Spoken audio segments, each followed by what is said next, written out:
우리는 손님입니다. 우리는 손님입니다라는 제목으로 주의 말씀을 증거하겠습니다. 우리는 지금 위기의 시대를 살고 있습니다. 전쟁의 위기, 경제의 위기, 가정의 위기, 수많은 위기들이 우리를 위협하고 있습니다. 그런데 그 위기들 중에서도 가장 큰 위기는 바로 환경의 위기입니다. 왜냐하면 환경이 살아야 나라도 살고 가정도 살고 교회도 살 수 있기 때문입니다. 무엇보다 우리 자신이 살 수 있습니다. 환경 문제는 다음 세대를 위해서 어쩔 수 없이 선택해야 하는 문제가 아니라 바로 지금 여기 있는 저와 여러분을 위해서 지금 당장 꼭 해결해야 할 문제입니다. 저는 오늘 환경 문제와 관련하여 두 권의 책을 여러분들에게 소개해 드리고자 합니다. 그 첫 번째 책은 바로 2050 거주 불능 지구입니다. 이 책의 내용은 제목 그대로입니다. 2050년의 지구는 거주 불능 상태가 된다는 것입니다. 2050년의 지구는 생물들이 도저히 살 수 없는 상태가 된다는 것입니다. 그러므로 이제 우리에게 남아있는 시간은 300년이 아니라 30년입니다. 두 번째로 소개할 책은 바로 이 책입니다. 제목이 뭐냐면 6도의 멸종, 6도의 멸종입니다. 이 책은 기온이 1도 오를 때마다 지구는 어떻게 변하는지에 대해서 쓴 책입니다. 지구의 기온이 6도 상승하면 어떤 변화가 일어날까요? 이 책을 소개하신 분은 이렇게 말합니다. 아마도 이 책은 끝까지 다 읽지 못할 것입니다. 그것은 이 책이 너무 어려워서가 아니라 그 내용이 너무 참혹하기 때문입니다. 책의 서두에는 이런 소개가 되어 있습니다. 다 함께 지옥으로의 여행 떠나볼까요? 다 함께 지옥으로의 여행 떠나볼까요? 이런 소개가 되어 있습니다. 네, 그렇습니다. 우리 함께 떠나보도록 하겠습니다. 1도가 상승할 때 지구는 어떤 변화를 하게 될까요?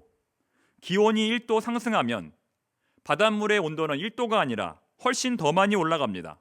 바닷물의 온도가 올라가면 바다 생태계가 파괴될 뿐만 아니라 빙하의 녹는 속도가 빨라집니다. 무엇보다 1도가 상승할 때 지구에 닥칠 가장 큰 특징은 가뭄이라고 할 수 있습니다. 비가 내리지 않는다는 것입니다. 그 결과 농토는 사막화되고 식료품의 가격은 폭등합니다. 전 세계는 식량과 물 부족 현상에 시달립니다. 그리하여 환경 변화에 취약한 희귀 동식물부터 서서히 멸종되기 시작합니다. 이것이 바로 지구의 기온이 1도 올라갈 때 일어나는 현상입니다. 그렇다면 2도가 상승할 때 지구는 어떤 변화를 하게 될까요? 해수면의 상승으로 적어도 5개의 나라가, 5개의 국가가 사라지게 됩니다. 태평양의 섬나라 투발루는 인구 900명의 환초 국가입니다. 환초 국가라는 것은 산호로 만들어진 섬나라라는 것입니다. 그만큼 해수면이 낮고 바다와 직면해 있습니다. 환초 국가는 투발루 말고도 4개의 나라가 더 있는데 인구 8만의 키리바시, 인구 5만의 마셜제도, 인구 2,000명의 토겔라오, 그리고 인구 26만의 몰디브 제도입니다. 이 5개의 나라가 사라지게 될 것입니다. 3도가 상승할 때 지구는 어떤 변화를 하게 될까요? 지구 온난화 현상은 점점 더 가속화될 것입니다.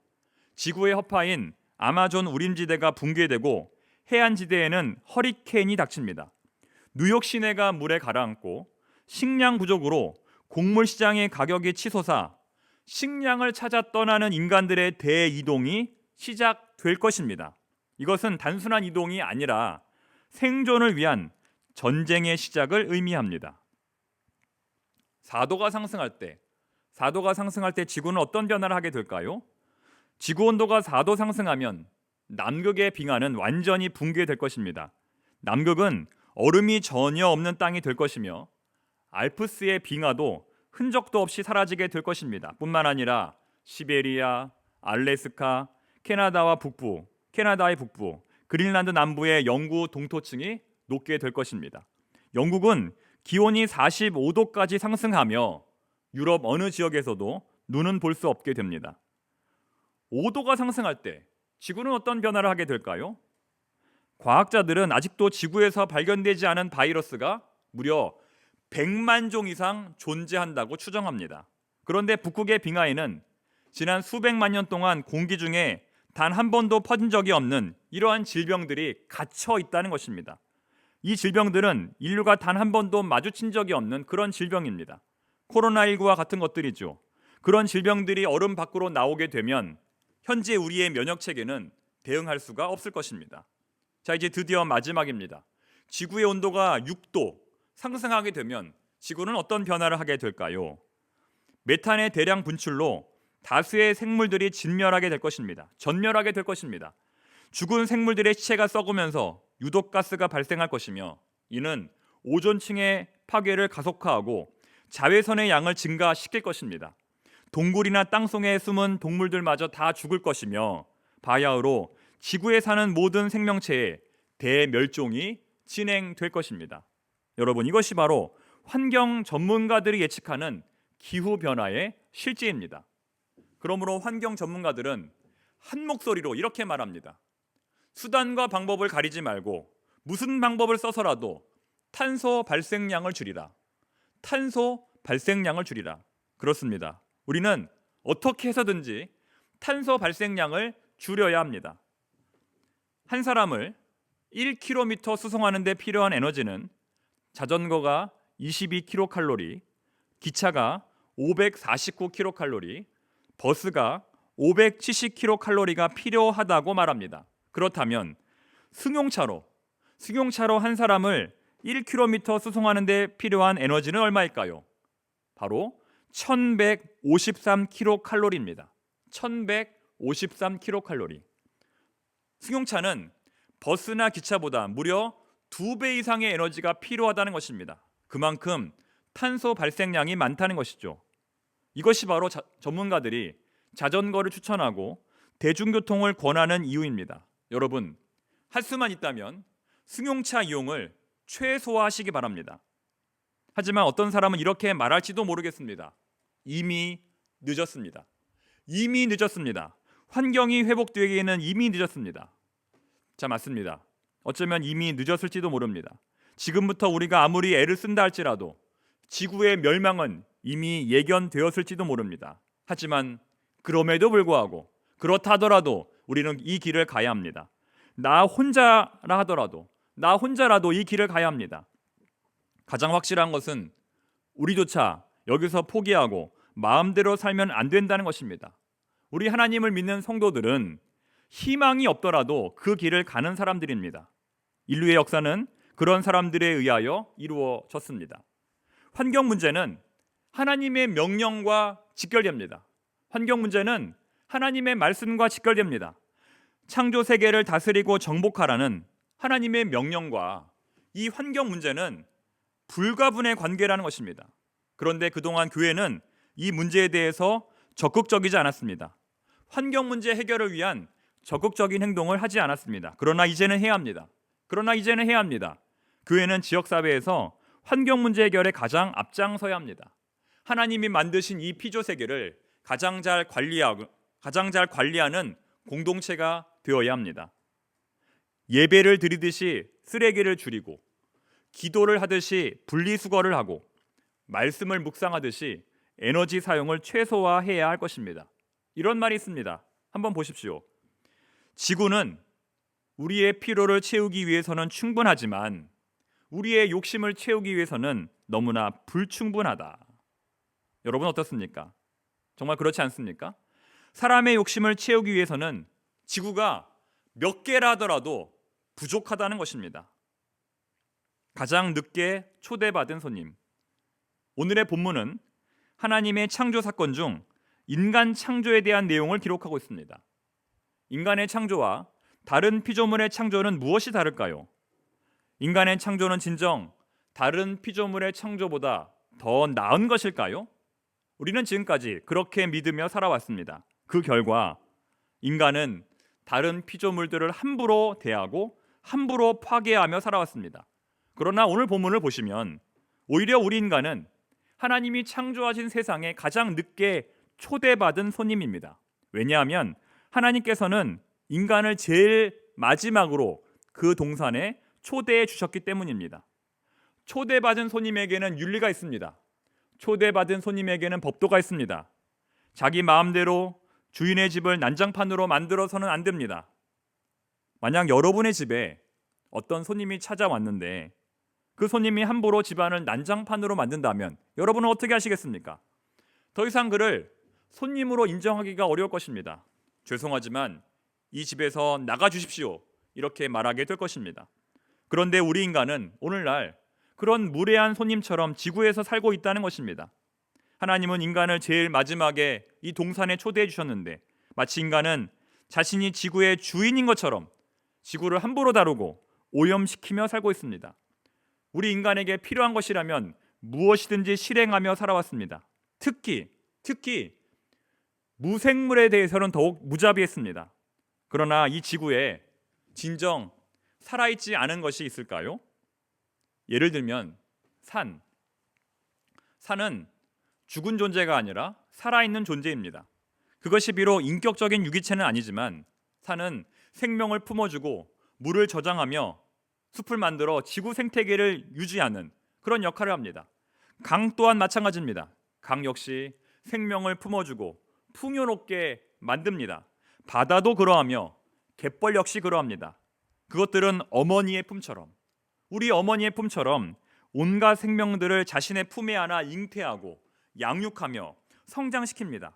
수많은 생명체들이 산과 바다와 강과 갯벌을 터전 삼아 그곳에 거주합니다. 그곳이 집이라는 것입니다. 그래서 산과 바다와 강과 갯벌은 살아있는 존재라고 말할 수 있습니다. 그런데 우리 인간들은 그 살아있는 존재를 공장으로, 도로로, 농지로, 아파트로 바꾸어 버렸습니다.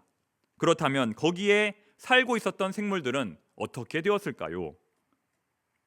다행히도 작년 2022년 7월 유네스코 세계유산위원회는 한국의 갯벌을 세계유산 목록에 등재하였습니다.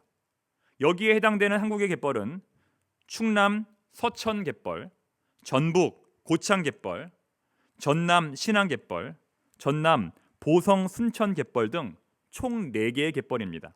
하지만 이 갯벌들 외에도 우리나라에는 수많은 갯벌들이 존재합니다. 갯벌은 각종 수산물의 생산지이면서 또한 해양 오염을 막아주는 역할을 합니다. 연구 결과 갯벌은 하루에 1헥타르당 오염물질 21kg을 정화한다고 합니다. 이것을 수치로 환산하면 하수 종합처리장 수백 개, 수천 개와 맞먹는 양이며 매년 수천억 원의 비용을 절감하는 효과를 가지고 있습니다. 그래서 우리는 숲이 지구의 허파라면 갯벌은 지구의 콩팥이다 이렇게 말하는 것입니다. 이처럼 우리가 하나님을 진심으로 사랑한다면 하나님이 만드신 우주 만물을 사랑할 수밖에 없고 생태계를 존중할 수밖에 없고 조금 불편하더라도 일회용품 사용을 자제할 수밖에 없고 환경 문제에 깊은 관심을 가질 수밖에 없는 것입니다. 우리 하나님을 진심으로 사랑한다면 말입니다. 그런데 너무나 아이러니한 것은 환경 문제의 실질적인 주체자가 되어야 할, 환경 문제의 실질적인 해결자가 되어야 할 우리 어른들은 이러한 환경 문제에 대해서 어떠한 교육이나 안내도 받고 있지 않다는 것입니다. 여러분, 현재 최근에 환경 문제에 대해서 교육을 받으신 적이 있습니까? 환경 문제에 대해서 교육을 받으신 적이 있습니까? 아마 있으신 분도 계시고 그렇지 않으신 분도 계실 것입니다. 하지만 우리의 자녀들을 보십시오. 그들은 학교에서, 교회에서 여러 가지 채널을 통하여 환경 문제의 심각성을 배우고 있습니다. 플라스틱을 왜 사용하면 안 되는지, 승용차 이용을 왜 최소화해야 하는지 우리 자녀들은 지속적으로 교육을 받고 있다는 것입니다. 그런데 우리 어른들은 그렇지 않습니다. 우리 어른들은 그 어느 곳에서도 환경 문제에 대한 교육을 받지 못하고 있습니다. 여러분, 잔소리같이 들리겠지만 환경 문제를 해결하기 위해서는 반드시 2가지가 필요합니다. 첫째는 끊임없는 교육입니다. 끊임없는 교육. 귀가 아프도록 가르침을 받아야 한다는 것입니다. 한두 번의 교육이 아니라 정말 귀가 아프도록 끊임없이 교육을 받아야만 비로소 실천할 수 있습니다. 2번째는 우리 다 같이 함께 해야 한다는 것입니다. 한두 사람의 실천도 중요하지만 수십만, 수백만, 수천만의 사람들이 동참할 때 비로소 의미가 있는 것입니다. 실제로 미국의 버먼트라는 도시는 100% 재생에너지를 사용함으로써 탄소 발생 제로의 꿈을 이룬 도시로 알려져 있습니다. 여러분, 우리도 가능합니다. 우리도 할 수 있습니다. 우리도 해야 합니다. 이 땅에서 이루어진 하나님의 나라는 공존입니다. 공존, 다 같이 함께 산다는 것입니다. 여러분, 나 혼자 사는 길은 없습니다. 나 혼자 사는 길은 죽음의 길, 공멸의 길입니다. 우리는 둘 중에 하나입니다. 다 같이 살든지 다 같이 죽든지. 여러분, 어떤 선택을 하시겠습니까? 따라서 이 시대에 우리 기독교인들이 반드시 맺어야 할 성령의 열매는 바로 절제입니다. 오늘 성령 강림 주일인데요. 우리는 어떠한 열매를 맺어야 할까요? 사랑과 희락과 화평과 오래 참음과 자비와 양성과 충성과 온유도 당연히 우리가 맺어야 할 열매지만 이 시대에 우리가 맺어야 할 성령의 열매는 바로 이 절제라는 것입니다. 여러분, 절제의 열매를 맺고 계십니까? 소비를 줄이고 낭비를 줄이고 에너지 사용을 최소화하는 것, 에너지를 절약하는 것이 바로 절제의 열매입니다. 모이면 기도하고 흩어지면 봉사하라. 이것은 우리 청파동 교회 골목길 청소의 구호입니다. 너무나 좋은 구호이죠. 모이면 기도하고 흩어지면 봉사하라. 우리는 이 구호처럼 지역사회를 위해서 기도하고 봉사해야 합니다. 그런데 이제는 이 구호를 이렇게 바꾸어야 합니다. 어떻게 바꾸면 될까요? 모이면 쓰레기 제로, 흩어지면 에너지 제로. 이것이 바로 오늘 하나님께서 우리에게 주시는 명령입니다. 여러분, 일회용 비닐봉지를 대신하여 장바구니를 사용하시기 바랍니다. 일회용 컵 대신 텀블러를 사용하시기 바랍니다. 물티슈와 승용차 이용을 최대한 자제하시기 바랍니다. 이것이 바로 우리를 향한 하나님의 뜻입니다. 함께 기도하겠습니다. 하나님 아버지, 저희들 이 세상을 살아갈 때에 절제하게 하여 주시옵소서. 하나님이 만드신 이 지구를 내 몸처럼 아끼고 사랑하게 하여 주시옵소서. 예수님의 이름으로 기도드립니다. 아멘.